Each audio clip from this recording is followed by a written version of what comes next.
Okay.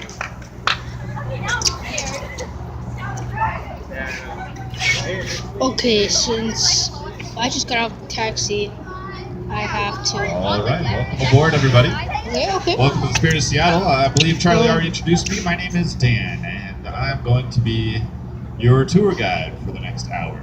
Your narrator, I suppose you could say. So I'm going to be right here on the second deck. I took a little peek upstairs at the top deck, and it looks like there's only about 10 of you up there, which I don't blame you. It's a pretty wet day out there today. But for those of you who decided to stay inside, I'm going to be right here with you guys where most of the crowd is. I do want to encourage you, however, to make your way up to that top deck at some point during the tour, because that's where some of the best views are going to be. I know it's going to be wet and a little chilly up there, but it's cold. I'll give you some hints throughout the tour of what some good times are to go up there, kind of brave that wet weather, and really take advantage of the fact that you're going to be out on the boat today. I'm going to go sleep. Right? So it is a little bit wet, but it could be much worse. We've had far worse weather than this throughout this winter.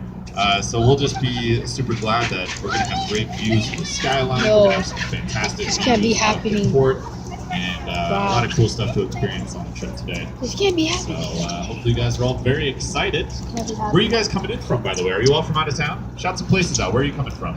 Seattle! LA? A lot of Southern Californians out here? Cool. Las Vegas. Where else? Yeah. Toronto? Some Canadians? Cool. And what? Thailand. Wow, awesome. All right.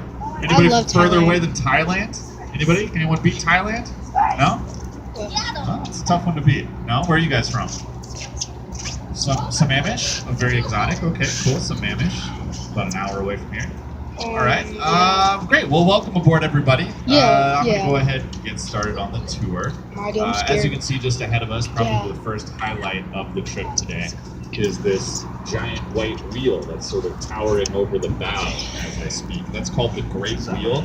It's probably the most recent addition to Seattle's skyline. Certainly one of the most visible. Right? It's called the Great Wheel because when it was built about 5 years ago, this was actually the tallest continuously operating Ferris wheel in the United States of America. It's 175 feet tall. It held that title for a little over a year, roughly a year and a half, until they built a whole new Ferris wheel in Las Vegas. This cannot be happening. So it's not the tallest continuously operating Ferris wheel in the U.S. anymore, but it's still a pretty decent ride. Get up there and get some good views of the harbor and the bay and everything. Actually, if you look at it, you'll notice that all the gondolas on the wheel there are all white, and there's one that's black. I'm trying to spot it right now. Where is it? It's probably down near the bottom right now. I can actually see it. It's actually right at the bottom. So that black gondola is the VIP car. Our Ferris wheel has a VIP gondola. A cruise. Costs a little bit extra to ride that one, and that's because the seats are made of leather. Yeah. No, it's not just that. I'm kidding. It's also because the floor is made of glass, so you can see straight down beneath you, 175 feet down to the pier below you. And you, of course, also get to ride for a little bit longer, so it's almost twice as long to ride. All right, as we keep trudging along here, the next view that we can see is one of my favorites on the waterfront. What's your favorite? That's this blue building with the white trim on it here on our starboard side. The Seattle Aquarium. How many of you guys have already gone over to the aquarium? A lot of you. Great. Well, hopefully the rest of you guys go too, because it's, like I said, one of my favorite spots out here.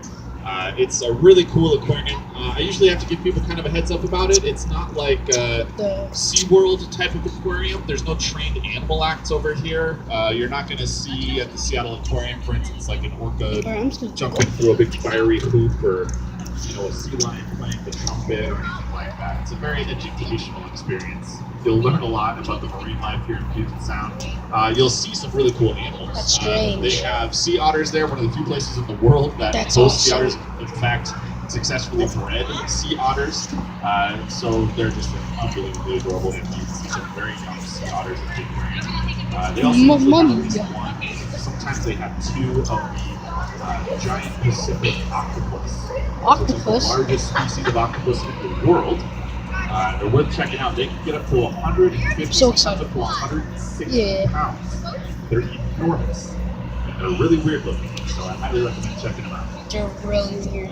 And if you keep looking off to the starboard or right-hand side here, look about halfway up the hill of the skyline, you see this sort of beige, yellowish color. I don't like being building here. with a roof Do on we it. have to stay here? And that is Pike Place Market. Yeah. Now, I'm willing to bet most of you guys have already Have gone to. to, right? Who's already gone over to Pike Place Market? It's one of the iconic places you go to here in Seattle, right? You go to the Space Needle, There's you go to the Pike Place ocean. Market, you get rained on a little bit, and that's your Seattle After trip. this video, it's gonna be cool. So, obviously, a lot of people go there. It's a big part of the city. It's very important to the city of Seattle, particularly to the history of the city. The reason it's so important goes back in the early 1900s. There was a big problem going on in Seattle where basically a small group of very wealthy merchants were conspiring with one another to buy all the food in the city. There were almost no regulations on what's called price fixing. Wow. So what they were doing is that they were buying all the food they could get their hands on, all of the food importing its way into the city.